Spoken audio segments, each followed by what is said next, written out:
खबरों में आगे बढ़ेंगे तो लखनऊ से खबर, जहां पूर्व सांसद धनंजय सिंह पर शिकंजा कसा गया। बता दें, फरार धनंजय सिंह पर जल्द ही बड़ी कार्रवाई होगी। धनंजय की करोड़ों की संपत्ति को जब्त किया जा सकता है। तो धनंजय सिंह की संपत्तियों का पता लगाया जा रहा है। लखनऊ, वाराणसी, मऊ, जौनपुर में धनंजय की संपत्ति बताई जा रही है। बाराबंकी और फतेहगढ़ में धनंजय सिंह के पेट्रोल पंप भी हैं। धनंजय सिंह पर पुलिस ने 25,000 रुपए का इनाम घोषित किया है, जिससे कि जल्दी से वो पकड़ में आए। धनंजय सिंह के ठिकानों पर ताबड़तोड़ इस वक्त छापेमारी की जा रही है। तो करोड़ों की संपत्ति को जब्त किया जा सकता है। शिकंजा कसा जा रहा है धनंजय सिंह पर।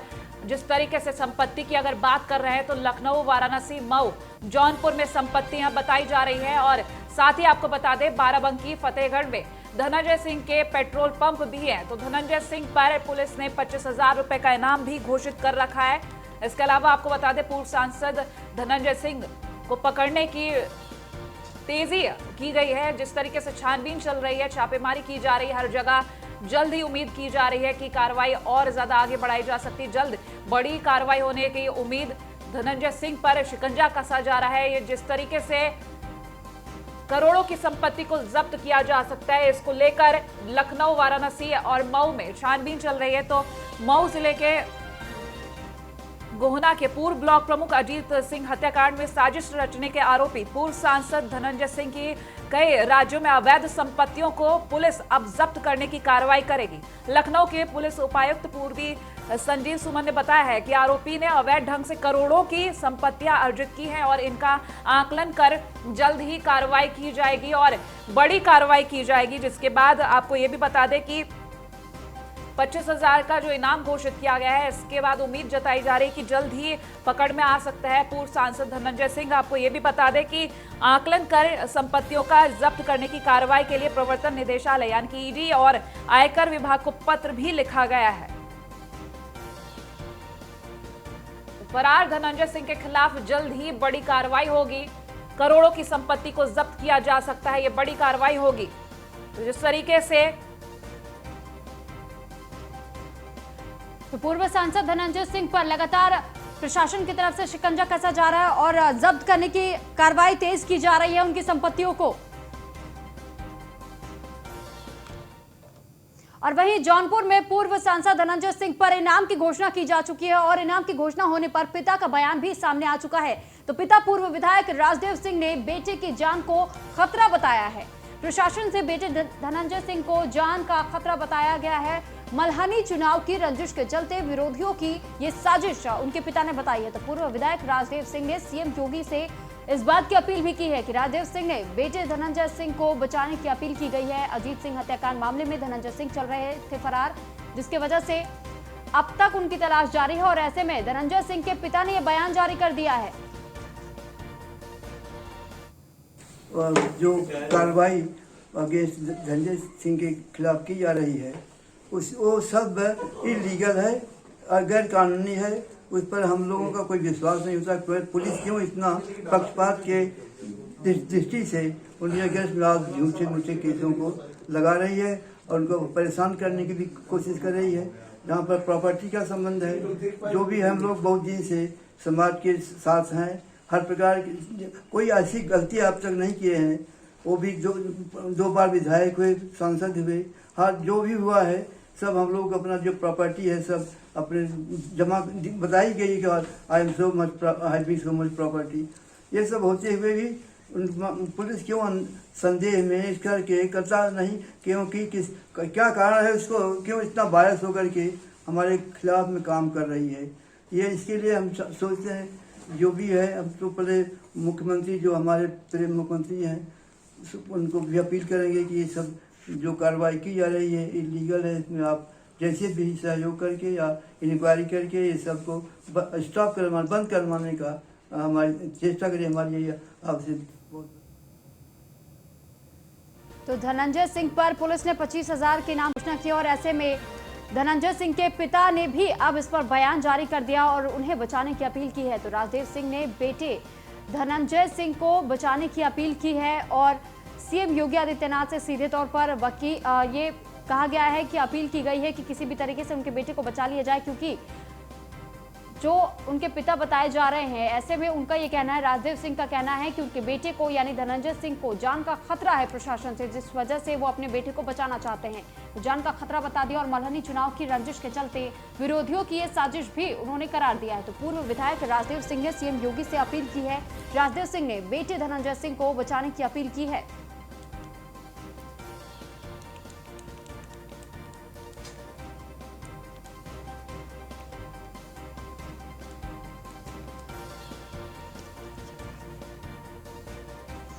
धनंजय सिंह की संपत्तियों का पता लगाया जा रहा है। पूर्व सांसद धनंजय सिंह पर शिकंजा कसा जा रहा है। लखनऊ से ये खबर आप तक पहुंचा रहे हैं, जहां आपको ये भी बता दें, फरार धनंजय सिंह पर 25,000 रुपए का इनाम घोषित किया गया है। जल्द ही बड़ी कार्रवाई होगी। धनंजय की करोड़ों की संपत्ति को जब्त किया जा सकता है। संवाददाता नीलेश चौहान हमारे साथ फोन लाइन पर जुड़ गए हैं अधिक जानकारी के लिए। नीलेश, आपसे पूरी जानकारी चाहेंगे। जिस तरीके से अब दबिश दी जा रही है, संपत्तियां जब्त करने की बात की जा रही है, क्या कुछ कार्रवाई हो रही है?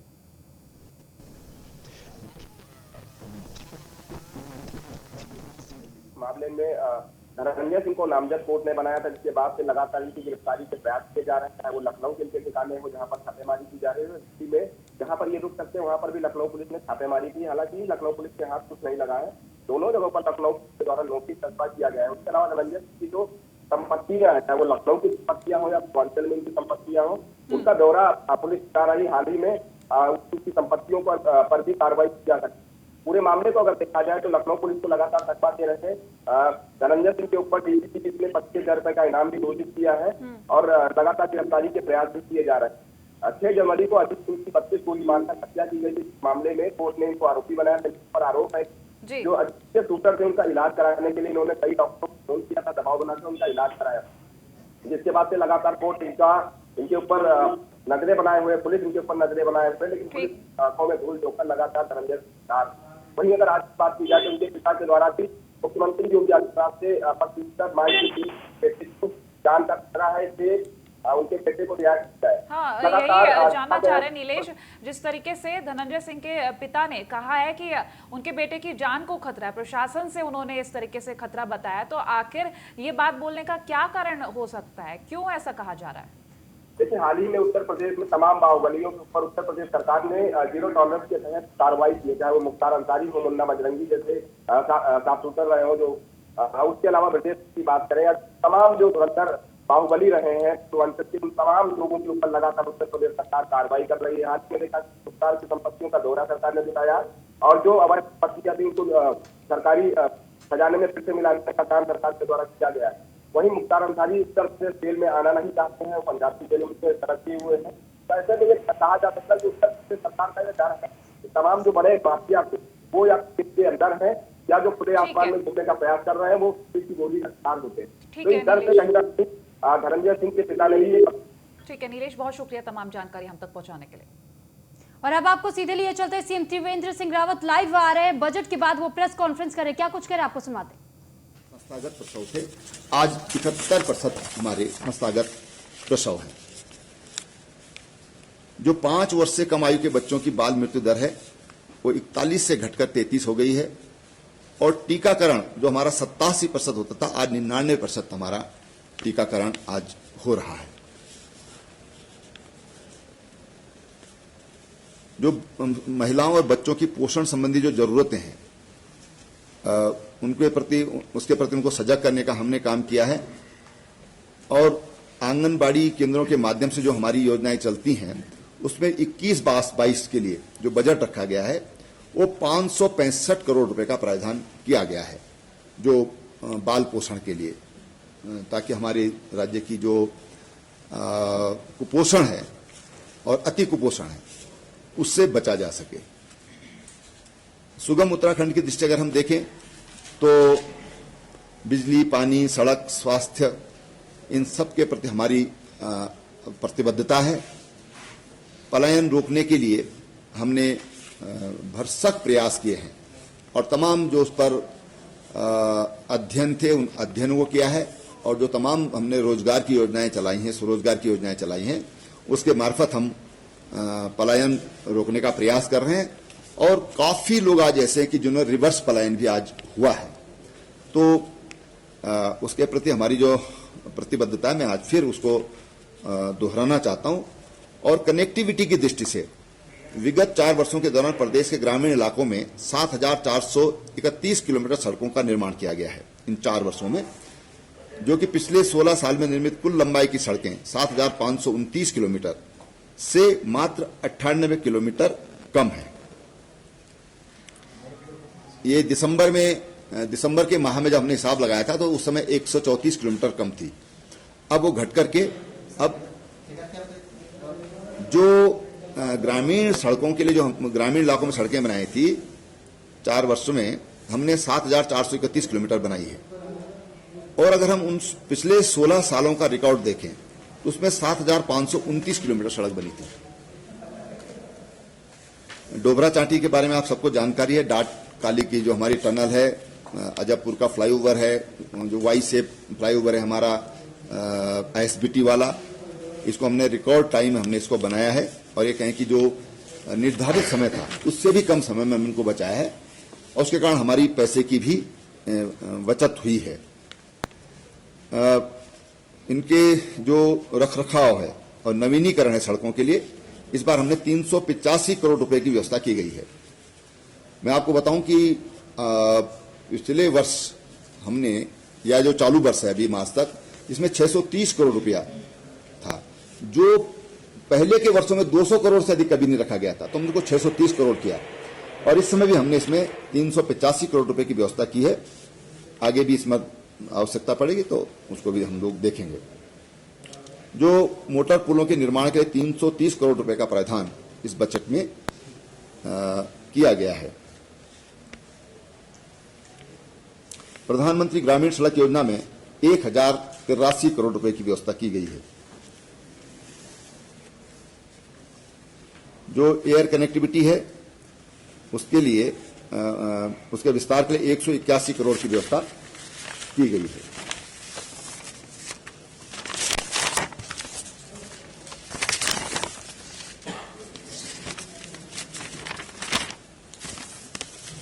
स्वावलंबी उत्तराखंड की दृष्टि से शिक्षा के बजट में भी हमने 300 करोड़ की वृद्धि की है।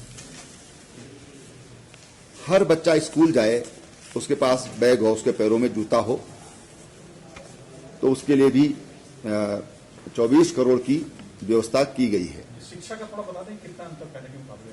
अभी मैं आपको बताता हूं, ये पिछले के मुकाबले 300 करोड़ की वृद्धि की गई है। पिछला था 9,149 करोड़ रुपया, 9,149 करोड़ था पहले, इस बार 9,450 करोड़ रुपया है, यानी कि 300 करोड़ की वृद्धि है।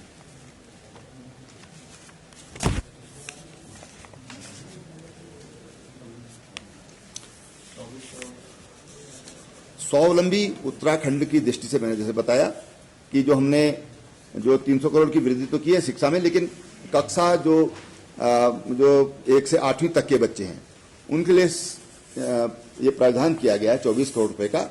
बैग और जूता उनको निःशुल्क दिया जाएगा।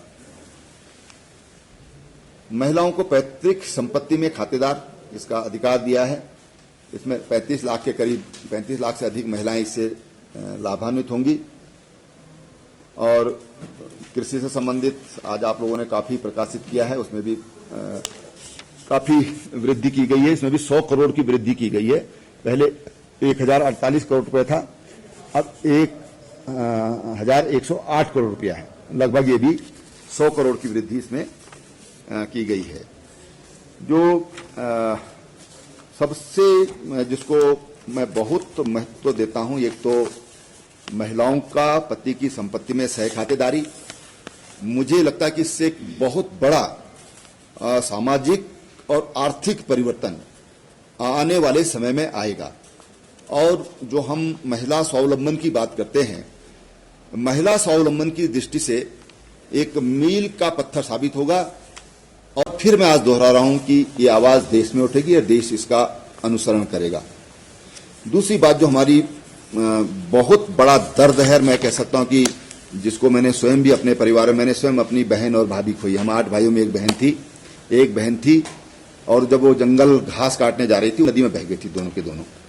और ऐसे सैकड़ों केस हर साल हो रहे हैं, पशुओं के कारण, जंगली जानवरों के कारण, फिसलने के कारण, नदी क्रॉस करते समय चट्टान से फिसल जाने के कारण, पेड़ से गिर जाने के कारण। घायलों की संख्या में अभी देख रहा था, चमोली जनपद का मैंने आंकड़ा निकाला था, 500 से अधिक लोग घायल हुए हैं, महिलाएं घायल हुई हैं 4-5 वर्षों में, और 62 के करीब की डेथ हुई है और अंग भंग हुए हैं लोगों के। और इसलिए जो घसियारी कल्याण, मुख्यमंत्री घसियारी कल्याण योजना है, मैं समझता हूं कि ये भी एक समाज में बड़ा भारी परिवर्तन इस योजना के लागू होने से आएगा। अब कई बार आप लोग पूछेंगे साहब तत्काल इसका असर नहीं होगा, इसके लिए क्योंकि हमको तमाम व्यवस्थाएं करनी पड़ेंगी। कुछ व्यवस्थाएं हमारे पास हैं, कुछ व्यवस्थाएं हमको बढ़ानी पड़ेंगी। हम कोशिश करेंगे कि जो हमारे किसान हैं, अभी धान पैदा करते हैं, गेहूं पैदा करते हैं, धान का बताते हैं कि हजारों लीटर पानी 1 किलो धान को पैदा करने के लिए आवश्यकता होती है। बहुत पानी धान के लिए चाहिए होता है, गेहूं के लिए थोड़ा कम आवश्यकता होती है। लेकिन हम अगर उस पर जो घास प्रजाति की जो हमारी मक्की है, बरसीन है और जई है, उसको अगर हम बोते हैं तो हम अनाज से अधिक कीमत, पैसा हम उससे हम प्राप्त कर सकते हैं। और इसलिए हमारी कोशिश ये है कि जो घास हम अपने फेयर प्राइस की दुकानों के माध्यम से, जो हमारे पशुपालन विभाग के हैं, कोऑपरेटिव के जो स्टोर हैं, उनके माध्यम से जो हम बेचना चाहते हैं, बहुत अच्छा होगा कि हम जिलों में जहां पर ऐसी सिंचाई वाली भूमि है, वहां पर हम उसकी जो प्रोजेक्ट हैं, जो जिससे घास का साइलेज बनेगा और उसकी पैकिंग होगी, तो उससे 2 फायदे होंगे। एक, तो बजट पेश करने के बाद प्रेस कॉन्फ्रेंस की है सीएम त्रिवेंद्र सिंह रावत ने और तमाम अपने विकास की जो योजनाएं उनके बारे में और आने वाले वक्त में जो चीजें रहेंगी उनके बारे में बताया।